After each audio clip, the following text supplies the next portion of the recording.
Shalom, bersama saya Pendeta Resta Karo-Karo melayani pemirsa dalam belajar sekolah sahabat 777. Harapan kami agar semua pemirsa tetap mengikuti kami di program sekolah sahabat 777. Pelajaran sekolah sahabat dalam satu kuartal ini, kebenaran zaman ini dalam kitab Ulangan. Kita telah tiba di pelajaran sekolah sahabat, pelajaran yang ketujuh dengan hukum dan kasih karunia. Pelajaran hari Senin 8 November dengan judul Hukum dalam Kitab Ulangan. Mengawali pelajaran ini, mari kita undang kuasa Roh Kudus, kita bersatu di dalam doa. Segala puji dan hormat hanya kepadamu kami persembahkan, Allah kami yang maha tinggi, pencipta langit dan bumi, dan Engkaulah Allah yang kami sembah siang dan malam. Saat ini ya Tuhan, kembali kami belajar dari pelajaran sekolah sahabat, penuhi kami dengan kuasa Roh Kudus Tuhan, agar kami dapat memahaminya dan membawa iman kami lebih setia bagimu saja. Ampunkan kami dari setiap kesalahan kami, dalam anak-Mu Yesus kami berdoa dan mengucap syukur. Amin. Saudara dan saudariku di dalam nama Tuhan Yesus, kutipan sekolah sahabat kita pekan ini berbunyi demikian. Bangsa Ibrani yang merupakan umat pilihan Allah ketika berada di perbatasan Kanaan, pada akhirnya akan mewarisi tanah yang Allah janjikan bagi mereka. Dan seperti yang kita lihat, kitab Ulangan adalah petunjuk-petunjuk terakhir dari Musa kepada bangsa Ibrani sebelum mereka merebut tanah itu. Dan di antara instruksi-instruksi itu terdapat perintah-perintah untuk menurut. Bacalah ayat-ayat di bawah ini. Poin apa yang dinyatakan berulang-ulang dan mengapa poin ini sangat penting bagi umat itu. Ulangan 4 ayat 44, Ulangan 17 ayat 19, Ulangan 28 ayat 54, Ulangan 30 ayat 10, Ulangan 31 ayat 12, dan Ulangan 32 ayat 46, dan Ulangan 33 ayat 2. Bahkan pembacaan sekilas kitab Ulangan menunjukkan betapa pentingnya penurutan terhadap hukum Allah bagi bangsa Israel dalam sebuah pengertian nyata. Ini adalah kewajiban-kewajiban perjanjian mereka. Allah telah melakukan banyak hal bagi mereka dan akan terus melakukan banyak lagi bagi mereka. Hal-hal yang mereka tidak bisa lakukan bagi diri mereka sendiri dan bahwa mereka tidak layak untuk mulaikan itu. Inilah yang disebut kasih karunia, yaitu Allah memberikan kepada kita apa yang sebenarnya kita tidak layak menerimanya. Dan sebaliknya, apa yang diminta sebagai respons kita adalah ya penurutan pada hukumnya. Sekarang pun tidak ada perbedaan. Kasih karunia Allah menyelamatkan kita terlepas dari pekerjaan hukum Taurat. Karena kami yakin bahwa manusia dibenarkan karena iman dan bukan karena ia melakukan hukum Taurat.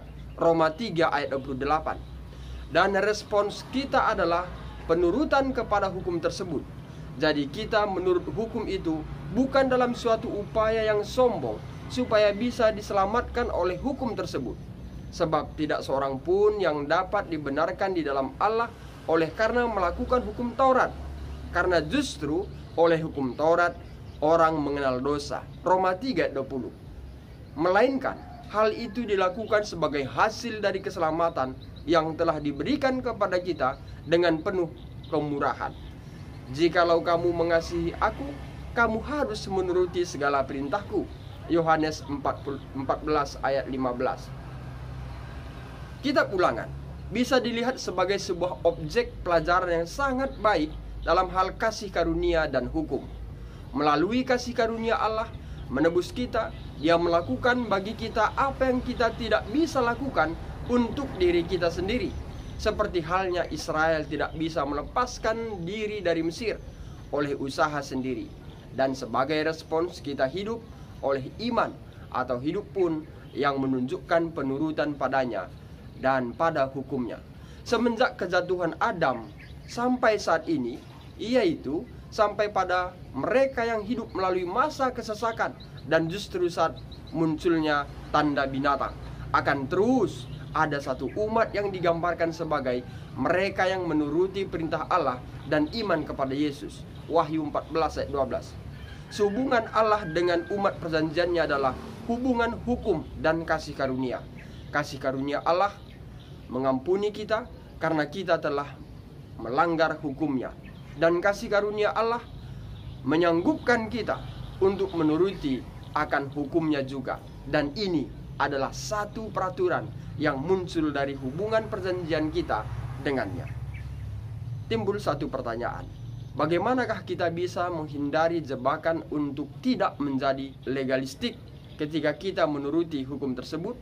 Mari kita diskusikan dalam diskusi sekolah sahabat kita pada hari Sabat tanggal 13. Demikianlah pelajaran sekolah sahabat kita di pelajaran hari Senin.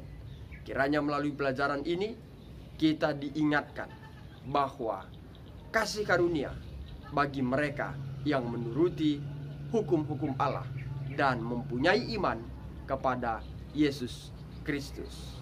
Mari kita tutup dengan doa. Bapa kami yang di sorga, terima kasih atas pelajaran yang indah Tuhan berikan bagi kami. Kiranya melalui pelajaran ini mengangkat iman kami untuk lebih setia hanya bagi-Mu saja. Bapa, kami menyadari bahwa kami manusia yang penuh dengan dosa. Ampunkanlah kami Tuhan dari setiap kesalahan pelanggaran yang kami perbuat terhadap firman-Mu, terhadap peraturan-Mu, terhadap janji-Mu. Oh Bapa di sorga, ampunkanlah kiranya kami, sehingga kami layak tetap bersandar hanya memuji dan memuliakan nama-Mu saja. Kami layak disebut anak-anak Tuhan, dan kami dilayakkan mendapatkan kasih karunia yang Tuhan berikan bagi kami, dan kami dilayakkan untuk mewarisi kerajaan sorga. Bapa yang penuh kasih, kami percaya bahwa kasih karunia-Mu selalu menyertai semua umat-umat tebusan-Mu. Berkatilah semua pemirsa yang mendengarkan video ini. Berkat Tuhan 2 kali lipat bagi mereka di dalam hidup mereka, baik di dalam kebutuhan sehari-hari, demikian juga dalam keselamatan saat Yesus datang kedua kali. Bapa, kami serahkan hidup kami hanya dalam tangan-Mu saja. Ampunkanlah kami dari setiap kesalahan kami. Di dalam anak-Mu Yesus kami berdoa dan mengucap syukur. Amin. Saudara dan saudariku di dalam nama Tuhan Yesus, demikianlah pelajaran sekolah Sabat di pelajaran hari Senin. Akhir kata, saya Pendeta Rista Karo-Karo pamit undur diri, dan saya sampaikan Tuhan Yesus memberkati.